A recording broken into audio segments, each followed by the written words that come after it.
Hi everyone, మనకి tiffins ఏం చేయాలి అని ఆలోచన వచ్చినప్పుడు మన బ్రెయిన్కి తట్టేది ఉప్మా. ఎప్పుడు చేసే సూజీ రవ్వ ఉప్మాలా కాకుండా ఇది చాలా బాగుంటుంది, అంతే టేస్టీగా, అంతే హెల్దీ కూడా. ప్రాసెస్ చూద్దామా? మనం చేసేది గోధుమ రవ్వ ఉప్మా అండి. ఏదైనా మనం ఒక గ్లాస్తో అయితే కొలుచుకోవాలి. నేనైతే గ్లాస్తో కొలుచుకుంటున్నాను. ఒక గ్లాస్ అంతా తీసుకుని పక్కన పెట్టేసుకున్నానండి. ఇప్పుడు తాలింపులు ఏంటో చూద్దాము. వేరుశనగ గుళ్ళు, పచ్చిశనగ పప్పు, సాయమినపప్పు, జీలకర్ర, ఆవాలు ఇవన్నీ తీసుకుని పక్కన పెట్టేసుకోండి. కొంచెం సాల్ట్ కూడా అవసరం అవుతుంది. చిన్న అల్లం ముక్క, కొంచెం కరివేపాకు, 2 పచ్చిమిర్చి, మీడియం సైజ్ ఉల్లిపాయ అయితే ఒకటి తీసుకోండి, చిన్నవైతే 2. ఇవన్నీ కట్ చేసుకుని పక్కన పెట్టేసుకోండి. ఇప్పుడు ప్యాన్ పెట్టుకుని 2-3 టేబుల్ స్పూన్స్ వరకు కూడా ఆయిల్ యాడ్ చేసుకోండి. తాలింపులన్నీ కూడా యాడ్ చేసేసేయండి. అందులో యాడ్ చేసుకుని లైట్ గోల్డెన్ కలర్ వచ్చేంత వరకు ఫ్రై చేసుకోండి.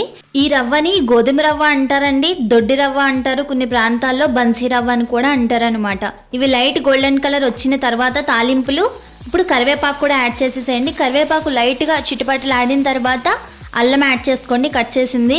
అది 1 to 2 minutes లైట్గా ఫ్రై అయితే సరిపోతుంది అల్లం. ఇప్పుడు కట్ చేసి పెట్టుకున్న ఉల్లిపాయలు, పచ్చిమిర్చి కూడా యాడ్ చేసేసేయండి. యాడ్ చేసేసి అది కూడా లైట్గా ఫ్రై చేసుకుంటే సరిపోతుందండి. ట్రాన్స్పరెంట్ అవుతాయి కదా, అంతవరకు ఫ్రై చేసుకుంటే సరిపోతుంది అనమాట. మూత పెట్టి కవర్ చేస్తే తొందరగా అయిపోతుంది. ఇలా అయిన తర్వాత అందులో వాటర్ యాడ్ చేసేసేయండి. 1 గ్లాస్కి 2 గ్లాసులు చొప్పున వాటర్ యాడ్ చేసుకుంటే కరెక్ట్గా సరిపోతుందండి.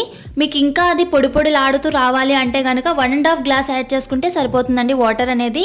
2 గ్లాసెస్ ఆఫ్ వాటర్ యాడ్ చేసుకుంటే పర్ఫెక్ట్ వస్తుందన్నమాట. 2 గ్లాస్ వాటర్ యాడ్ చేసుకుని మీ రుచికి తగినంత సాల్ట్ కూడా యాడ్ చేసేసుకుని ఒకసారి ఈ విధంగా కలిపేసుకుని మూత పెట్టి కవర్ చేసేయండి. ఇప్పుడు వాటర్ అనేది మరగాలండి. ఎసరు అంటారు కదా, ఈ విధంగా వస్తే ఇప్పుడు ఇందులో మనం పక్కన పెట్టుకున్నది ఉంది కదండి గోధుమ రవ్వ, అది ఇప్పుడు యాడ్ చేసేసేయాలండి. ఇలా మొత్తం యాడ్ చేసేసి ఒకసారి ఈ విధంగా మొత్తం కలిపేసుకోండి. కలిపేసుకుని మూత పెట్టి కవర్ చేసేయండి. ఒక 7 to 8 minutes కవర్ చేస్తే సరిపోతుంది. 7 నుంచి 8 నిమిషాలు అయిన తర్వాత ఒకసారి మూత తీసుకుని మళ్ళీ ఒకసారి ఈ విధంగా మొత్తం కలుపుకోండి.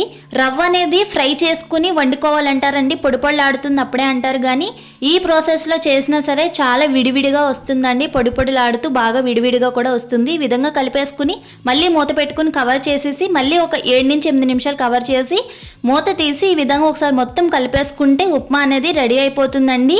ఈ రవ్వని మనం ఫ్రై చేయకుండా వండినా సరే అండి, విడివిడిగా పొడి పొడిలాడుతూ చాలా బాగా వస్తుంది. డైట్లో ఉన్న వాళ్ళు కూడా తినచ్చండి. అస్సలు వెయిట్ అనేది గెయిన్ అవ్వరు ఈ ఉప్మా తినడం వల్ల. మరి ఇంకెందుకు ఆలస్యం, వీడియోకి ఒక లైక్ ఇచ్చి ఛానల్ని సబ్స్క్రైబ్ చేసుకోండి. Thanks for watching.